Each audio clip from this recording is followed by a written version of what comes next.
When the orange Camaro showed up in my driveway, I thought Peter Frampton would be at the wheel. It's not just the Brady Bunch color, but also the retro look. The Camaro started production in 1967, about 3 years after the Mustang started the pony car craze. Much like its equine brethren, the Camaro offered options that could turn it from Shetland pony to Secretariat. The base Camaro and the V6 model starts around $23,500, goes up to around $40,000 with the V8. So at all levels in between, option out the way you like.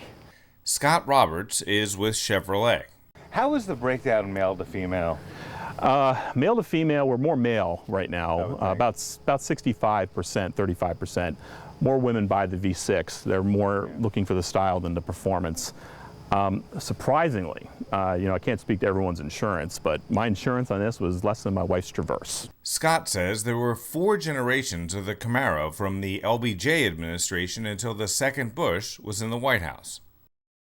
The final Camaro rolled off the assembly line at 9:05 a.m. on August 27, 2002. But the Camaro wasn't really put out to pasture, it was put out to stud.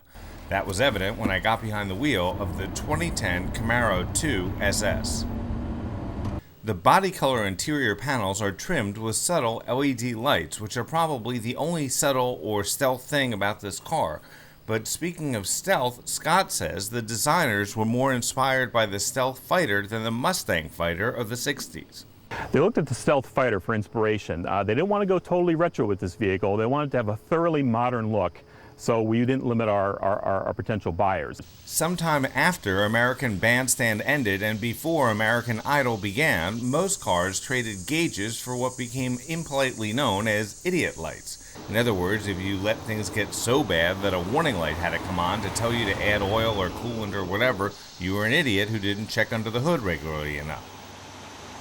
This new Camaro has gauges for things that I never wondered about, like the temperature of the transmission fluid, which seemed especially odd with a manual transmission, but anyway, the gauges looked cool even if they did hog real estate that could have been used to store a cell phone or an iPod. 2 devices that surely seemed more Star Trek than real tech when the first Camaros rolled off Detroit's assembly lines in the 60s. I went to dinner with a friend of mine over the weekend, and he owns a black Porsche, and he said, though, if he were 18 and could afford it, he would own this car and be walking on air.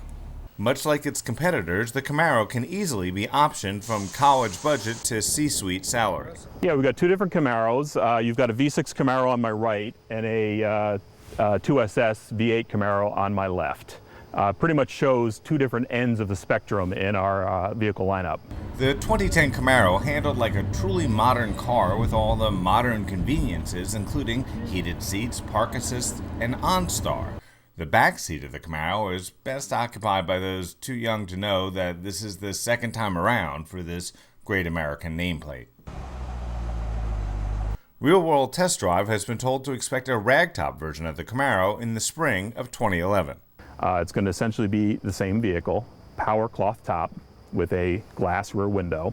Apparently, as Scott found out when he brought home a yellow Camaro, product placements can have side effects. The first time I brought home a yellow Camaro SS, all the kids in the neighborhood came out, but there was one kid that was kind of standing back. He was a little scared to approach it because he thought I was going to transform on him.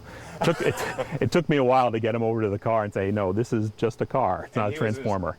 Not having kids, video games, or the slightest grasp of popular culture since Madonna turned into Esther, it took me a while to figure out what Scott was talking about, which was GM's deal with the Transformers movie franchise.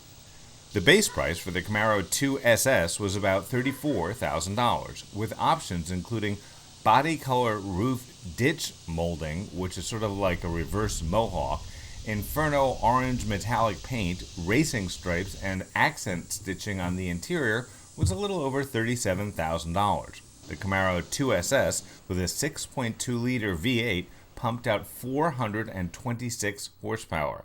It got 16 miles per gallon in the city and 24 on the highway. The 0 to 60 time was a blisteringly fast 4.7 seconds. I'm Grant Winter, reporting.